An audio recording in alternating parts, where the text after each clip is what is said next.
This podcast episode is for investor education purposes only and is not intended to provide and should not be relied on for investment advice. Consult your personal investment advisor before engaging in any securities transaction. Markets care about two things right now, AI and interest rates. Everything else is Page 7 news. Up next, how should we think about their impact on mostly one-directional trading over the past month and a half? What should we know and consider beyond the headlines? Stay tuned.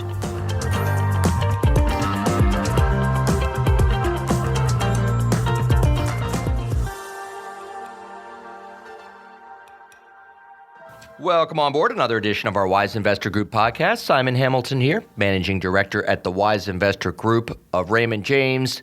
Happy Memorial Day weekend. Hope you're having some relaxing time with your friends and family. I'm also very respectful of the fact that this is a somber weekend for a lot of people for obvious reasons. And I'm thinking of you, and I know everyone here at the Wise Investor Group is thinking of you if this is like I said, a somber weekend of reflection for you. But back to the task at hand. There's obviously a lot going on in the world, right? Iran, oil prices, the new Fed chair, politics, I could go on. But as always, I try to focus on what the markets care about, what is salient, distill all the noise down to what is actually driving asset prices. And the two things that the markets care about more than anything else right now are AI and interest rates. AI and interest rates. That's what's driving almost all the direction of not just stocks, but also commodities and, of course, the bond market. So that's what I'm going to focus on today. We know that the market has had a V-shaped rally since the lows of late March, up, 7 straight weeks now, I think? I think that's what it is. As I've said for years, success tends to breed success. I was reading from the Carson Group. They found 9 other times when the S&P was up 7 weeks in a row and up at least double digits. You have to go back 80 years for the last time stocks were down a year later when you had these types of conditions. And in fact, going out 6 months to a year showed extremely strong performance on average with an average gain a year later of 17.2%. That's twice the overall average yearly return for the market over the same 80 years. So that doesn't rule out, of course, a correction, pullbacks, noise along the way, but the historical precedent is when you get this type of momentum, generally leads to higher asset prices a year later. But meanwhile, the average investor is actually, apparently, according to the markets, still skeptical. Retail traders are piling into put options at a record pace. So these are obviously bets on either individual stocks or the markets going down. Last time you've seen this type of momentum from put buying, also according to Carson Group, they've seen it 10 times since 2002, this type of momentum. 1 year later, the market was higher every time with a median gain of almost 21%. So again, you get what I'm saying. The setup is bullish over the intermediate term.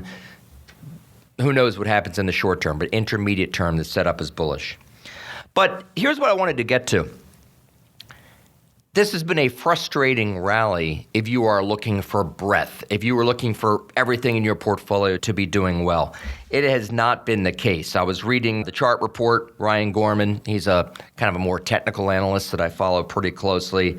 He noted that the performance gap between the market's largest stocks and the average stock is widening to an extent that we almost have never seen. In fact, he goes on to say stock market performance and breadth, number of stocks participating, are diverging at a pace never seen before. So not just rarely, but never seen before. He noted that so far this year, there have been 80 times when underlying breadth and the S&P have moved in opposite directions. So what does that mean? It means 80 times where the S&P has been one thing, either up or down, but the average stock has been moving in a different direction. And I see that all the time. I have over 200 stocks on my screen that I watch all day, right? There have been a lot of times in the last month where the S&P has been up, and there's a heck of a lot more red on my screen than green, okay? And what is leading, what is in the green and driving this thing? Tech.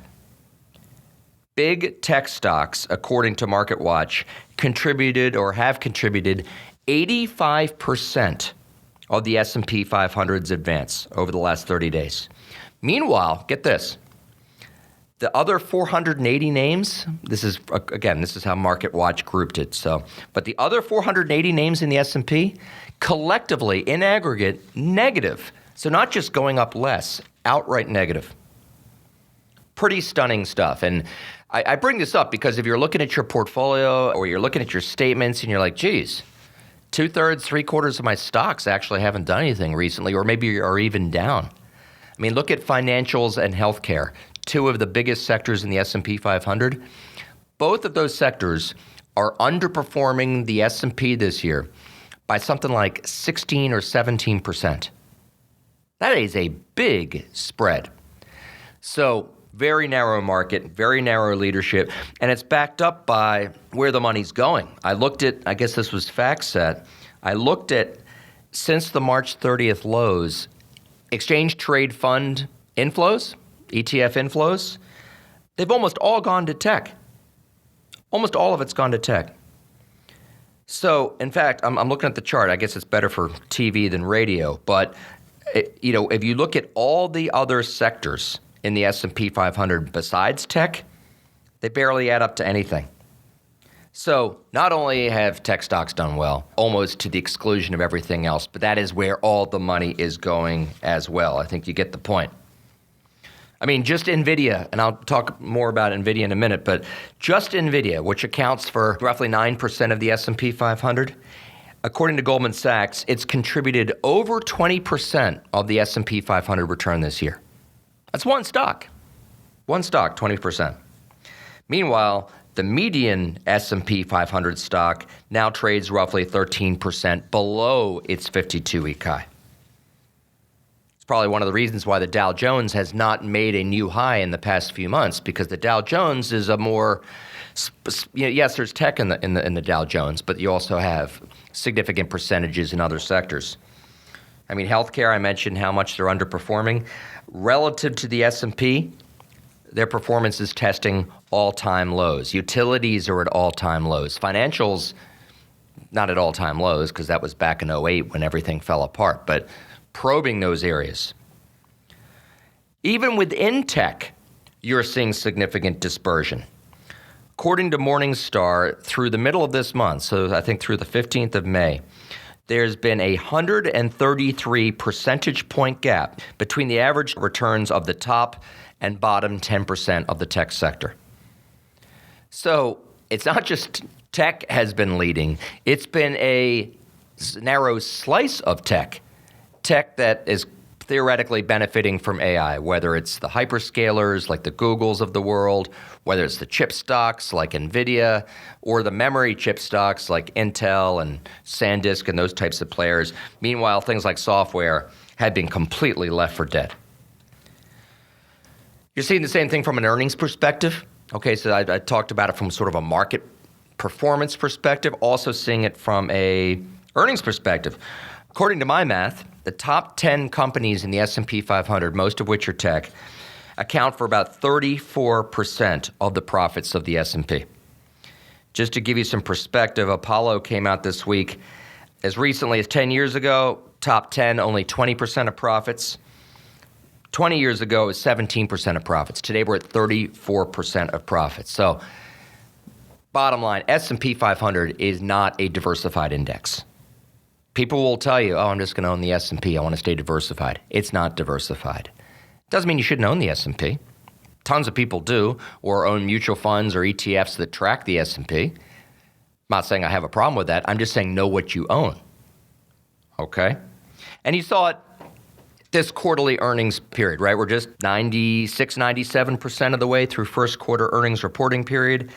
Again, the figures are heavily skewed towards mega cap tech. The Magnificent Seven posted earnings growth, according to Goldman Sachs, of about 61% year over year, compared with the average of 16% for the other 493 names. Again, 16% is not bad, but it's that 61% that's dragging up the numbers. Same thing from an economic perspective.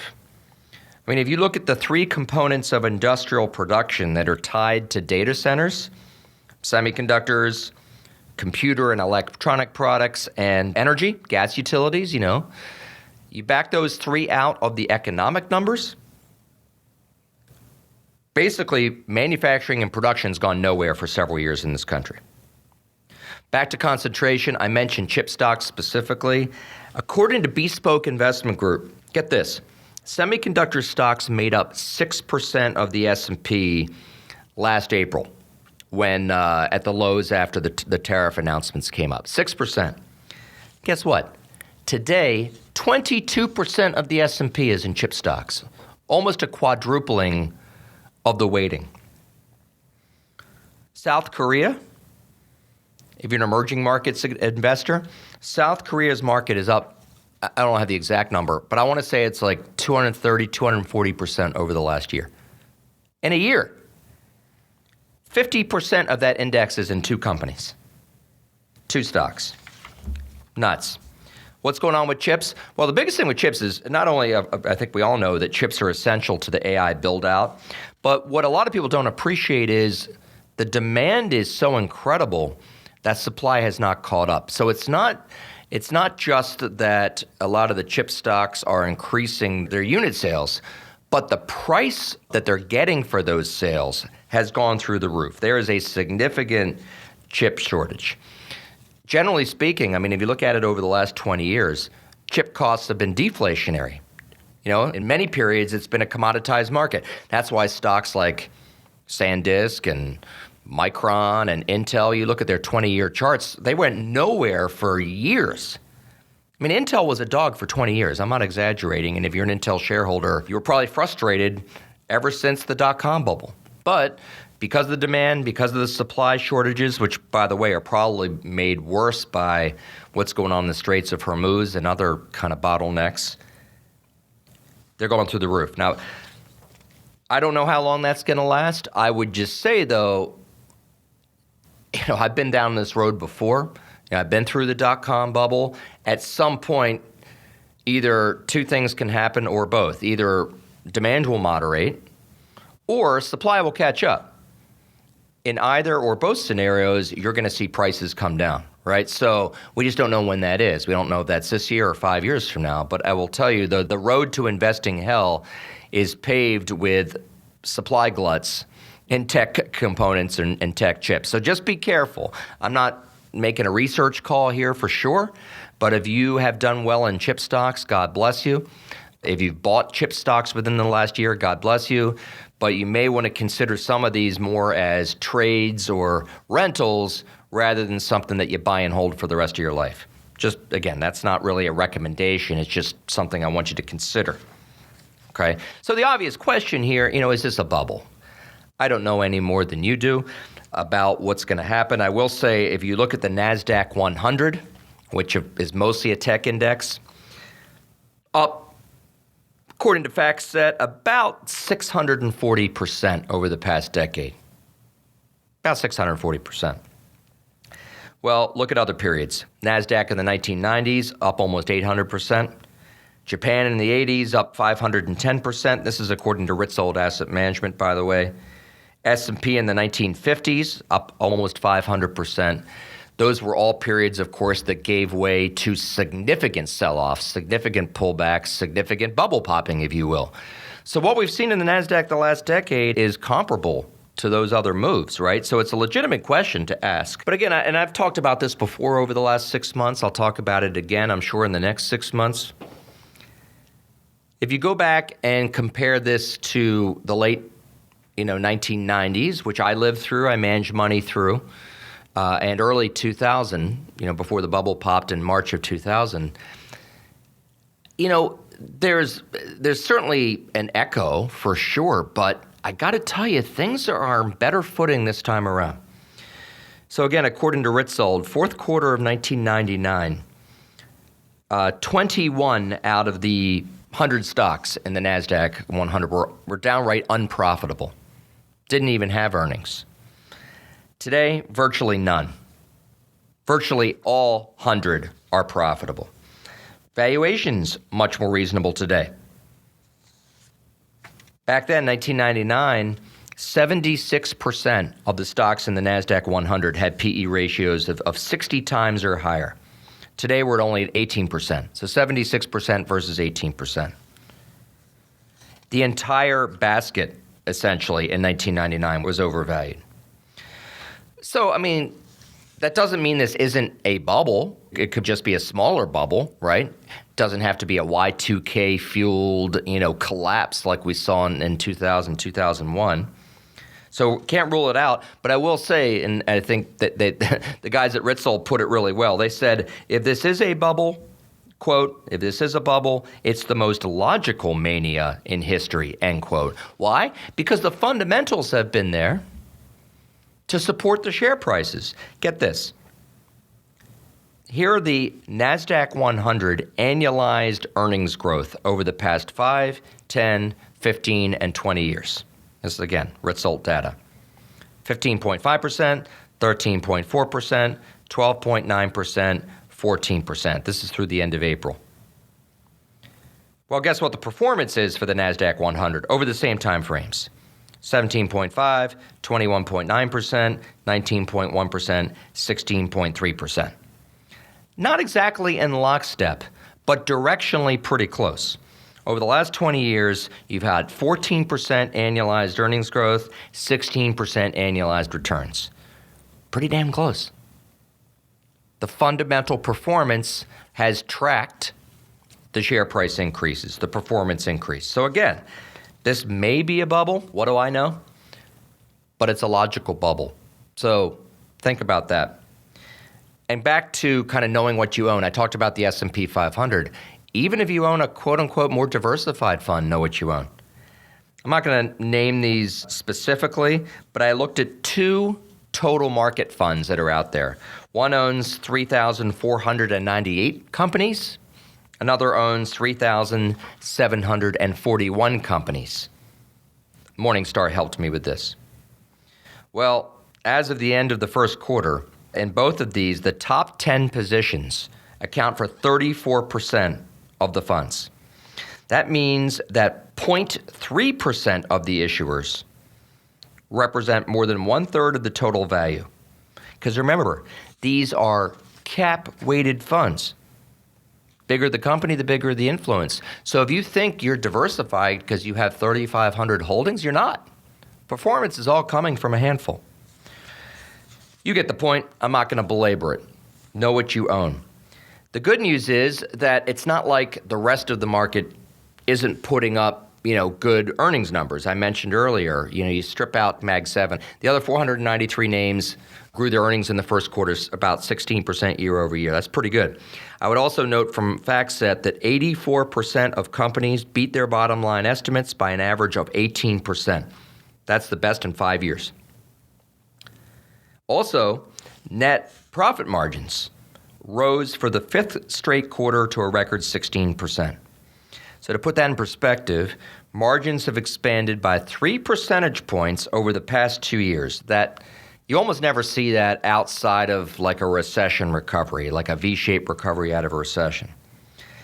So the combination of AI adoption, which is still in its early stages, combine that with tariff rates that are now meaningfully lower than they were this time last year, plus some of the expense advantages and research amortization advantages of the tax bill, the big, beautiful bill.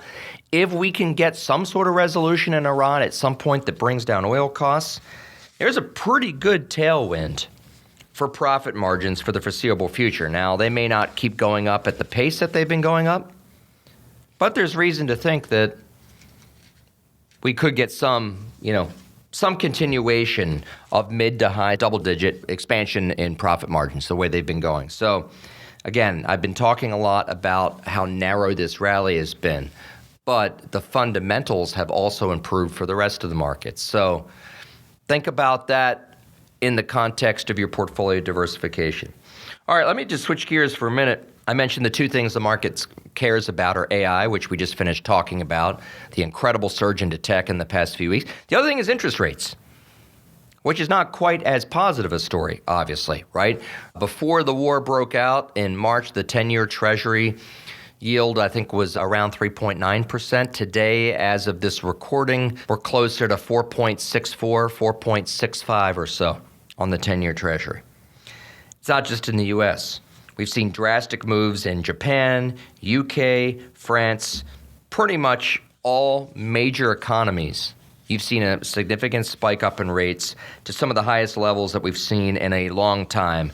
G7 countries, the longer-term rates, 30-year rates, are the highest they've been since 2004. Here, highest 30-year Treasury close since June of 2007.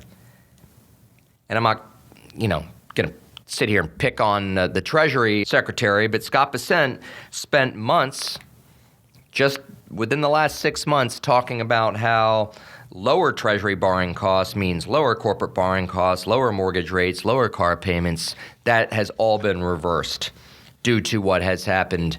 And this is largely the result of what's going on in Iran. When Trump went to China, I think there were hopes that China was going to act as kind of a peacekeeper. That has not happened. Now, again, something could get resolved tomorrow and we could see rates start to come back down again. But in the meantime, rates are going up on the expectation that the Fed is going to have to tackle higher inflation. And what does that mean? The odds for a rate hike have gone up significantly. Futures markets are pricing in a 70% chance of a hike over the next 12 months. And if you look at the 2-year Treasury yield, which is a very good referendum on where the market thinks the Fed should be, it's about 0.5% above the Fed funds rate. So again, that's the market saying that the Fed is going to have to hike. Things can change on that, right? I mean, again, a lot of this is geopolitically headline driven. So we get some resolution, we get a pullback in oil prices, things can change. But for now, that's kind of what's going on. So the question is, what does that kind of mean for the markets? Well,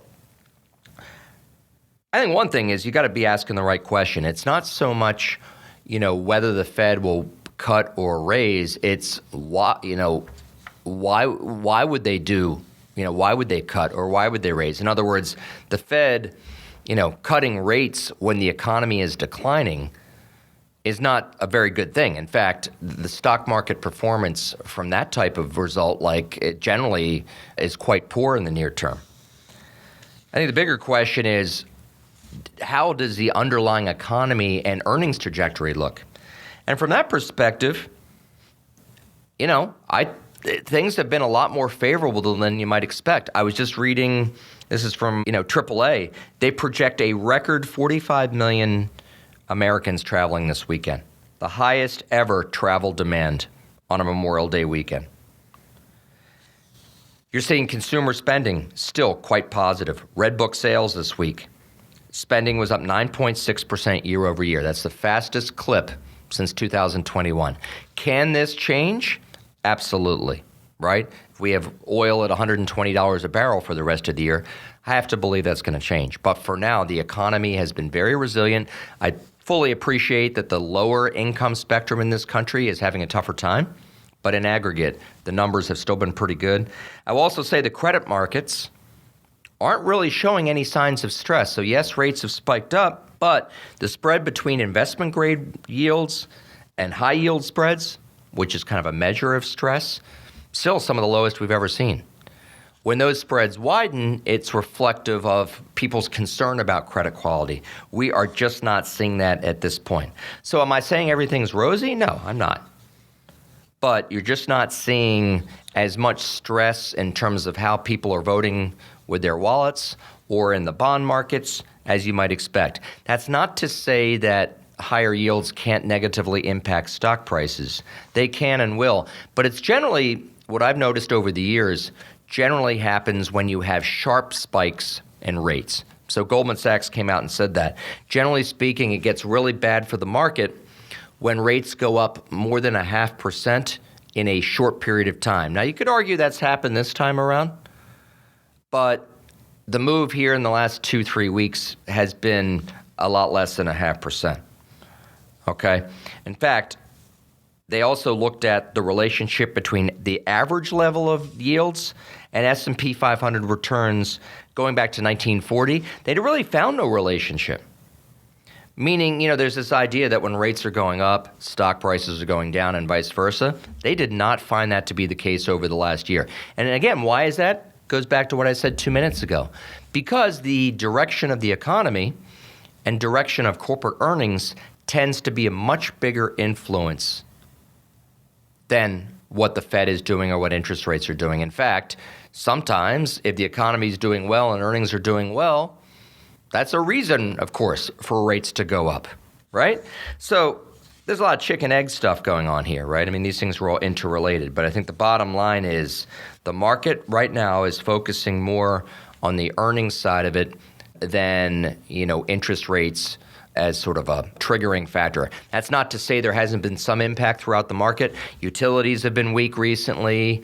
Some other really rate-sensitive areas have been weak recently. Even some of the areas in the AI food chain, have been weak, like some of the data center stocks and what have you, because they are capital intensive. So the more this AI build-out gets financed by debt, the more interest rate sensitive some of the elements, like I said, in the tech food chain will be impacted. So stay tuned for that. But for now, we just haven't seen a lot. As far as the bond market itself goes, I thought it was interesting. I just read this week that the yield on the S&P 500, the dividend yield, is down almost to 1%. That's the lowest I've ever seen. So if you own an S&P 500 fund, you're getting like a 1.06% yield. Well, as I mentioned, the yield on the 10-year Treasury is over 4.6. That's one of the biggest spreads that we've seen, in a long, long time. I can't remember the last time there was a 3.5% spread. Kind of makes bonds a little more attractive, don't you think? And the reason I bring this up is not because I'm coaching you on getting into the bond market, but I just find it interesting that people with bonds and bond funds are always buying high, selling low. Time to buy bonds is when the yields are high, not during COVID when the yields were 1%. So even though the price may be, remember, yield and price are inversely related. So just because the price is dropping doesn't mean you shouldn't be buying. Remember what I've said, that there's a very strong correlation. It's like a 95% correlation between starting yield and 7 to 10-year returns on bonds. So for example, if you buy a corporate bond today yielding 5%, that's roughly what you should expect in terms of return over the next 7 to 10 years. May not go in a straight line. You may not get 5% every year, but on average, 7 to 10 year, with a mid-90s% correlation. Well, think about it. With a starting price to earnings ratio on the S&P right now and 23, 24 times earnings? What's the stock market going to do over the next 10 years? Well, the historical average is 8 to 10%. What if we do worse than the historical average? What if it's 5 to 8% for the S&P? Well, okay, let's say that's the case. If you could get 5% yield from a percentage of your portfolio in bonds with a lot less volatility, probably a lot less risk, that's not such a bad trade-off.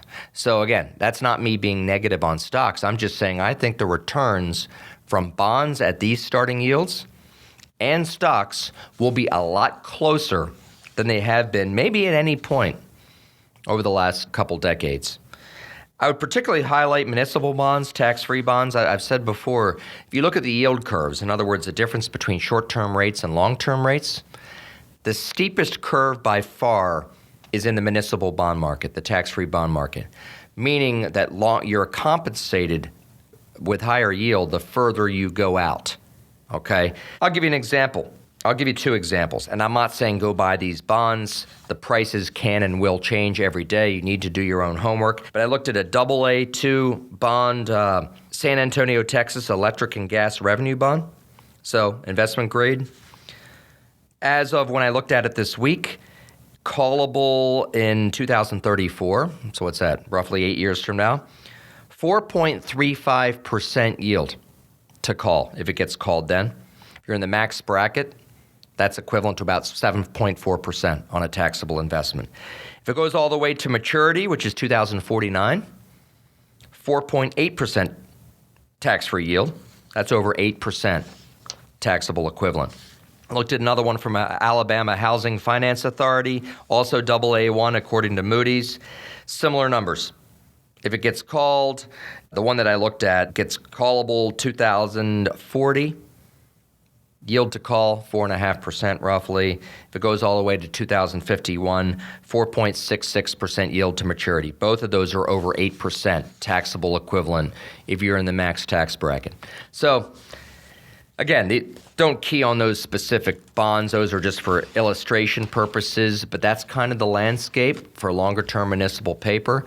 You have to be in the right bracket, so you need to consult your tax advisor or investment advisor to really see if they're appropriate for you. But that's an example of what I'm talking about. If stocks are going to do 7, 8, 9, 10% a year over the next decade, which is a big if, but let's say they do, well, if I can get the taxable equivalent of 8% or 7% or even 6% in a double AAA municipal bond with very little default risk, not a bad trade-off to consider. Do your own homework, make sure it's appropriate for you, but I want you to keep that in mind.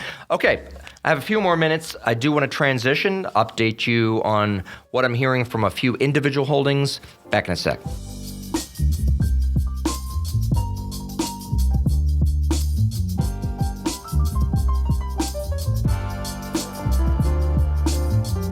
Every asset class, equities, metals, oil, and treasuries seem to trade more and more like crazy meme stocks. Discipline and patience are lost arts. How do you keep focused when others don't? Tune in every week as we discuss the latest financial trends and what investors need to know. To keep your eye on the ball and become a better informed, wise investor, listen to us at The Wise Investor Show at raymondjames.com/The Wise Investor Group. Or just find us on your favorite podcast app. Raymond James & Associates Incorporated, member New York Stock Exchange, SIPC. The information contained in this podcast represents the opinions of the hosts and guests and does not necessarily represent the views of Raymond James & Associates, Inc., the Wise Investor Group, or their respective affiliates and employees. This podcast is for investor educational purposes only and is not intended to provide and should not be relied on for investment advice. The contents of this podcast do not purport to constitute a comprehensive summary of all information necessary to base an investment decision. Past performance is not a guarantee of future results. Securities mentioned in this podcast may not be suitable for all investors. Seek the advice of your financial advisor or other qualified financial service provider with any questions you may have regarding your individual situation. Discuss any tax or legal matters with the appropriate professional advisors. Raymond James & Associates, Inc., member New York Stock Exchange, SIPC. Welcome back to the Wise Investor Show. Simon Hamilton here, Managing Director at the Wise Investor Group of Raymond James. Just want to give you the latest on what I'm hearing from a few of our top holdings. These are names that we own in our client portfolios. So if you're a client of ours, I think you can feel comfortable that we've determined they are suitable for your particular situation. If you're not a client, you've got to make that determination. You've got to do your own homework. These are also names that I own in my personal portfolio. So that is a conflict of interest, as is the fact that we own these for clients. I have to mention NVDA, and before I get into their quarterly report, I read a chart or looked at a chart from the chart report, who I referenced earlier. They were making the point that as NVIDIA goes, so goes the market. It's amazing. They produced a chart where they superimposed NVIDIA's stock performance onto that of the S&P over the past 2 years. They are darn near in lockstep. I mean, it's uncanny. So I mentioned earlier that NVIDIA has contributed 20% of the performance of the S&P this year.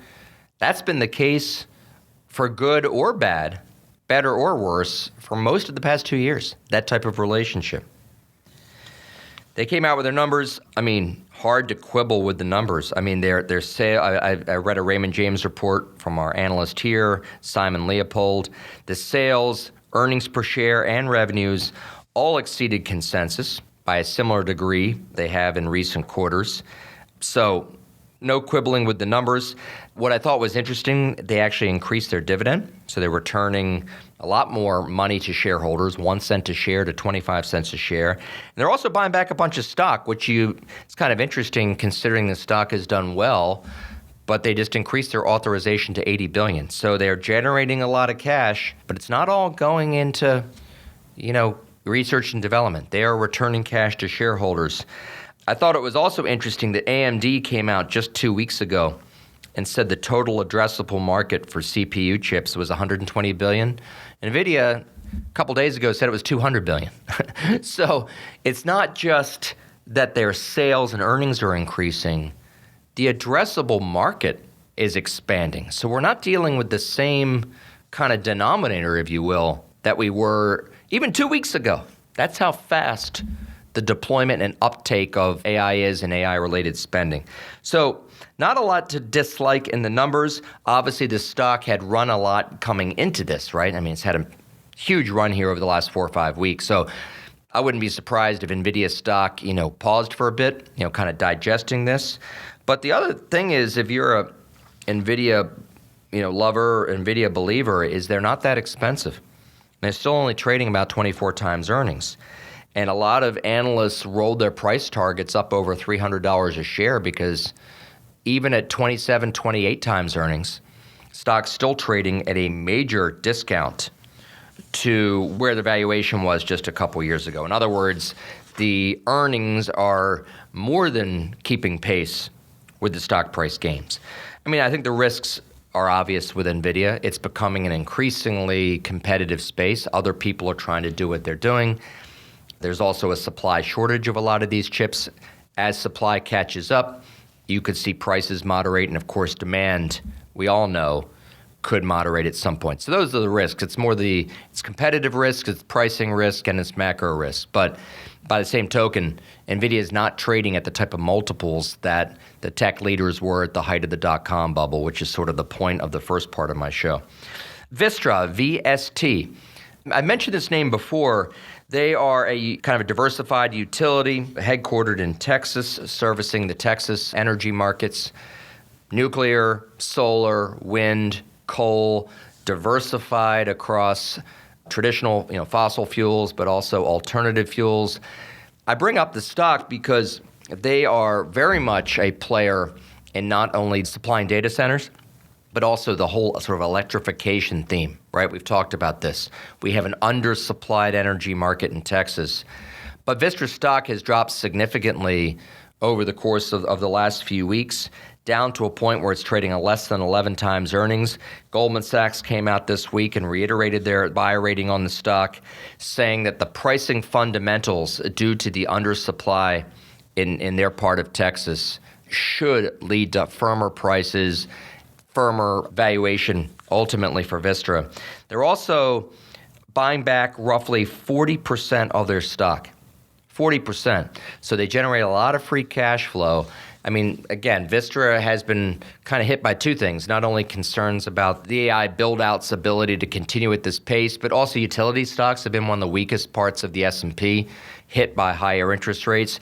If we get any sort of relief on the interest rate front, combined with stable, CapEx on the AI side, that would be a pretty significant tailwind for Vistra. But again, the risks are those things don't happen. So keep that in mind. But if you're looking for something that participates on sort of the energy side of the AI theme, Vistra might be one to keep an eye on. Again, symbol VST. Just wanted to mention Costco. Costco is interesting in this market. Remember, Costco sells gas and sells gas at good prices, which, of course, lures people to their stores. So Costco has actually done pretty well versus other retailers over the course of the last few weeks. And it's almost inverse to a lot of the other retailers because whenever you see oil pop up, Costco's actually done well, on those days. Combined with the fact that through their, superior supply chain management, inventory management, they've been able to keep prices low. So in an inflationary environment where food prices are going up, Costco can hold the line a lot more than other retailers. And I think Costco has, in that sense, functioned as a more defensive name in an environment where a lot of consumer budgets are under pressure, right? They just released, they report at the end of the month, but they just released their monthly numbers. Even if you back out their gas sales, they were still up about 7.8% here in the U.S. and about 11.6% globally year over year. Pretty darn impressive for a company of their size. And their average ticket was up 7% year over year. So it's not just that people are going into the store. They're putting 10 gallons in the tank, going in and buying more than they normally do. So pretty interesting. The negative on Costco, I think, is the valuation. I mean, they trade over 50 times earnings, which, is towards the high end of their range over the past 5 years. Doesn't give them a lot of safety net if they do miss a beat at some point. But again, given the environment of elevated energy prices, tough consumer budgets, Costco may be one for you to think about, particularly if you're really worried about the margins and the sales traffic for some of the other retail stocks in your portfolio. So keep that in mind. Last one I just wanted to mention today is Capital One. Financials have been under a lot of pressure recently for a lot of reasons. People have been worried about private credit. People have been worried about, as I just mentioned with Costco, stress on our wallets. People have been worried about higher interest rates and possible dislocations in profit spreads, all these things. And of course, Capital One, symbol COF, is going through a pretty transformational merger with Discovery credit cards. So Capital One has some sort of macro and some company-specific challenges to work through. But I will tell you that Capital One stock has dropped a good 20% here in the past couple months. They now trade down to about 1.7 times tangible book value versus their peer group. This is from Evercore, by the way. Their peer group at about 2.2 times tangible book value. They also trade at less than 8 times 2027 earnings, which is the lowest multiple they've traded at in some time. If you believe Evercore's earnings estimate, which is pretty close to FactSet consensus, if you believe those earnings are credible, and if they can wring out the synergies they think they can wring out from this merger with Discovery, stock screens very cheaply.